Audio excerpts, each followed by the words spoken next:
Hello বন্ধুরা, চলে এলাম তোমাদের মাঝে অনুরাগের ছোঁয়া ধারাবাহিকের আজকের আপডেট ভিডিও নিয়ে। আপডেট ভিডিও পেতে আমাদের চ্যানেলটি সাবস্ক্রাইব করুন। তো চলুন শুরু করা যাক আজকের এপিসোডের এক্সপ্লেনেশন ভিডিও। আমরা সবাই দেখেছি জয়ীর অপারেশনের জন্য জয়ীকে অপারেশন থিয়েটারে নিয়ে যাওয়া হয়। সেখানেও মিশকা এসে রূপাকে মারার চেষ্টা করে। মিশকা সূর্যকে পাওয়ার জন্য সবকিছু করতে পারে, এমনকি মার্ডারও করতে পারে।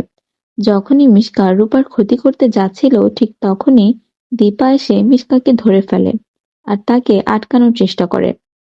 মিশকা নিজেকে বাঁচানোর জন্য দীপার সাথে লড়াই করে, আর মিশকা দীপার পেটে কাঁচি ঢুকিয়ে অনেকবার আঘাত করে।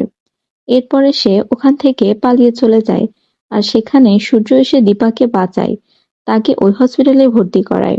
আর দীপার অবস্থা খুবই ক্রিটিক্যাল ছিল। দীপার অনেক ব্লাড বের হয়ে যাওয়ায় তার ব্লাডের প্রয়োজন ছিল। এইদিকে জয়ের অপারেশন সাকসেসফুল হয় আর সূর্য সবাইকে জানায় জয়ের চোখের অপারেশন ভালো মতন হয়ে গেছে আর সে সুস্থ আছে।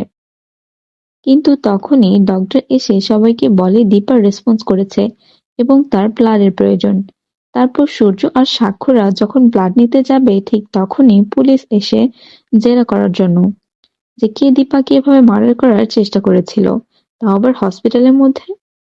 পুলিশ জয়ের কাছে যায় এবং তাকে জিজ্ঞাসাবাদ করে যে তুমি কি বলতে পারবে কে ছিল যে এত বড় ক্ষতি করলো।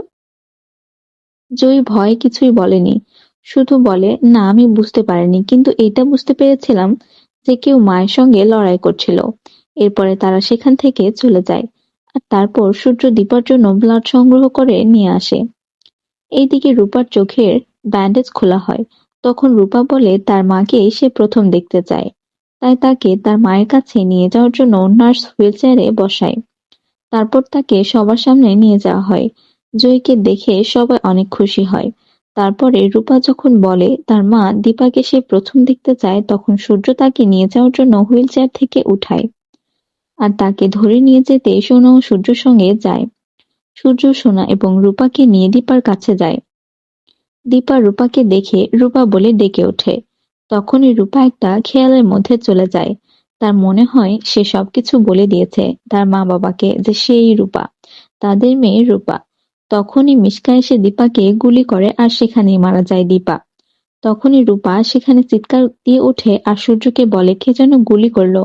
সূর্য জয়ীকে বলে ভয় পেও না, এখানে তো কিছুই হয়নি। এভাবেই তারা একসাথে দীপার কাছে যায়। এখনো কি রূপা তার পরিচয় লুকিয়ে রাখবে, নাকি ভয়ে ভয় না করে সবাইকে সত্যিটা বলে দিবে? কারণ মিশকা তো অন্যদিকে লুকিয়ে আছে পুলিশের ভয়ে। পরবর্তীতে আরো আপডেট ভিডিও পেতে লাইক, কমেন্ট এন্ড সাবস্ক্রাইব করবেন।